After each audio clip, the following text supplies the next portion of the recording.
بسم اللہ الرحمن الرحیم۔ السلام علیکم ورحمۃ اللہ وبرکاتہ۔ امام بخاری میڈیا سینٹر کی طرف سے آپ کو سوالات کرنے کی اجازت ہے۔ آپ اپنے سوالات ہمیں ای میل ایڈریس shahg@jibpk.org پر، ہمارے واٹس ایپ نمبر 0345766767 پر، اور ہمارے فیس بک پیج پر www.fb.com/jibpk۔ آپ اپنے تمام سوالات ہمیں ان ایڈریس پہ بھیج سکتے ہیں۔ آپ کے تمام سوالات کے جوابات انشاءاللہ بالتفصیل قرآن و حدیث کی روشنی میں ویڈیو سیریز کی صورت میں دیے جائیں گے۔ جزاکم اللہ خیرا۔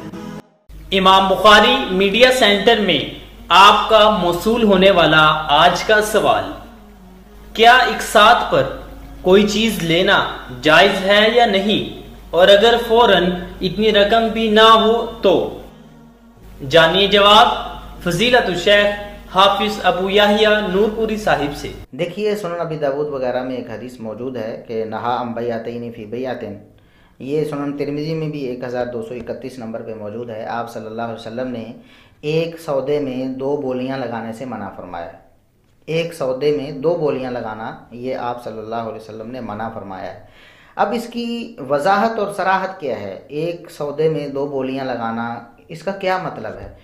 اس کا مطلب امام ترمذی رحمہ اللہ تعالیٰ یوں بیان کرتے ہیں کہ ایک شخص کہے ابیعک ھذا الثوب بنقد ب10 وبنصیعۃ ب20، کہ میں یہ کپڑا آپ کو بیچتا ہوں، نقد آپ پیسے دو گے تو 10 روپے کا ہے اور ادھار دو گے تو 20 روپے کا ہے۔ ولا یفارقہ علی احد البیعین، ان 2 قیمتوں 2 بولیوں میں سے کسی ایک بولی پر وہ اتفاق نہیں کرتے، اتفاق کیے بغیر وہ ایک دوسرے سے جدا ہو جاتے ہیں۔ اتنی بات کہ نقد اتنے کا ہے، ادھار اتنے کا ہے، بس کچھ طے نہیں کرتے دونوں میں سے ایک کہ نقد پہ سودا کرنا ہے یا ادھار پہ سودا کرنا ہے۔ اسی طرح ایک دوسرے سے جدا ہو جاتے ہیں، اور شریعت کا یہ قانون ہے کہ اگر ایک سودا، ایک بات طے ہو رہی تھی اور دونوں ایک دوسرے سے جدا ہو گئے تو جو بات ہو رہی تھی وہ پکی ہو جاتی۔ مثال کے طور پر میں کہتا ہوں کہ میں اپنا جو موبائل ہے وہ 10,000 میں بیچنا چاہتا ہوں، دوسرا شخص کہتا ہے ٹھیک ہے میں لینا چاہتا ہوں۔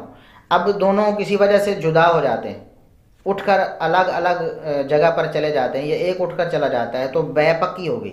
لیکن اگر وہ 2-3 گھنٹے اسی مجلس میں بیٹھے رہتے ہیں، بات اگرچہ ہو گئی تھی لیکن 2 گھنٹے بعد وہ دونوں اکٹھے بیٹھے ہوئے تھے، ایک ان میں سے کہتا ہے کہ میں یہ سودا نہیں کرنا چاہتا، شریعت اس کو اختیار دیتی ہے وہ سودا ختم کر سکتا ہے۔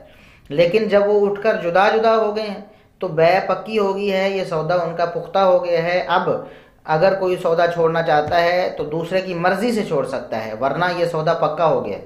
بیچنے والا وہ پیسے لے سکتا ہے اور جو خریدنے والا ہے وہ چیز اپنے قبضے میں لے سکتا ہے کیونکہ بے پکی ہو چکی ہے۔ لیکن یہاں کیا ہوا؟ یہاں نقد اتنے کی ہے، ادھار اتنے کی ہے، بات پکی ہوئی نہیں، کسی ایک بے کی بات نہیں ہوئی۔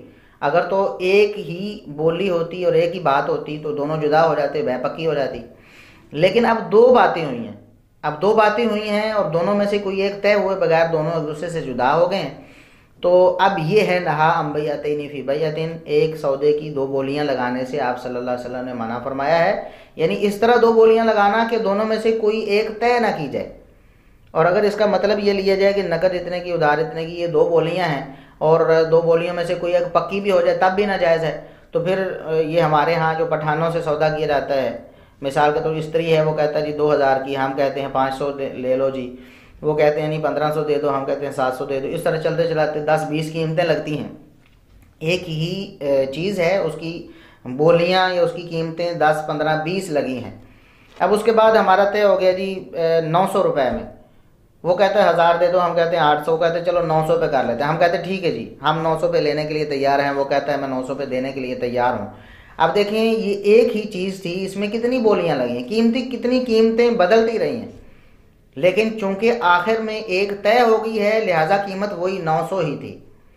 اور اسی طرح اگر نقد ادھار میں فرق کر کے بات کی جائے اور دونوں میں سے کسی ایک کو طے کر لیا جائے، دونوں مل کر کہیں کہ نہیں چلے ادھار پہ ہم بیعت کریں گے، یا کہے گا وہ لینے والا کہتا ہے میں نقد پیسے دیتا ہوں اور نقد لیتا ہوں، بات اگر کسی ایک پر طے ہو گئی ہے تو وہ ایک ہی ہے، وہ دو نہیں ہے۔ دو کس طرح ہیں کہ دونوں میں سے کسی ایک کو طے نہیں کیا اور ہم اٹھ کر چلے گئے ہیں، تو اس سے آپ صلی اللہ علیہ وسلم نے منع فرمایا ہے کہ یہ اس میں ایک ابہام رہ جاتا ہے جو بعد میں اختلافات کا سبب بنے گا۔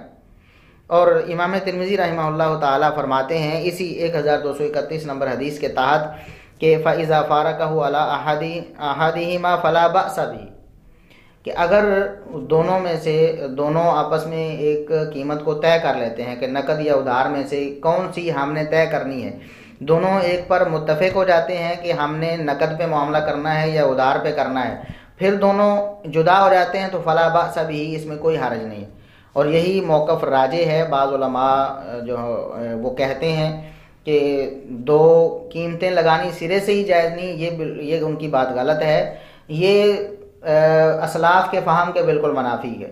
سلف صالحین سب کے سب اسی طرح کہتے تھے، ائمہ دین امام شافعی ہیں، امام ترمذی ہیں، علامہ بغوی ہیں، اور اس طرح دیگر ائمہ دین سب کے سب یہی کہتے ہیں کہ یہ بیع اس وجہ سے ناجائز ہے کہ ابہام رہ جاتا ہے۔ اگر ابہام ختم کر دیا جائے، جب وہ جدا ہوتے ہیں تو ایک بات طے کر کے جدا ہوں تو پھر کوئی حرج نہیں ہے۔ اور اس میں بعض علماء کہتے ہیں کہ سود ہے، یہ بات بالکل غلط ہے، اس میں کوئی سود نہیں ہے۔ جب بات طے ہو گئی ہے تو یہ اتفاقی بات ہے ائمہ دین کی کہ اس میں ابہام کی وجہ سے خرابی تھی، یہ نقد ادھار کے فرق کی وجہ سے کوئی خرابی نہیں ہے اس میں۔ اس پر میں نے الحمدللہ ایک مفصل مضمون بھی لکھا ہے تقریباً 60 صفحات میں، تو وہ ہمارے ماہنامہ السنہ جو جہلم سے شائع ہوتا ہے اس میں یہ شمارہ نمبر 67 اور 68 میں تفصیل کے ساتھ وہ مضمون موجود ہے۔ جو اشکال جن بھائیوں کو ہو اس بارے میں مزید وہ دلائل چاہتے ہوں وہ اس مضمون کو دیکھ سکتے ہیں۔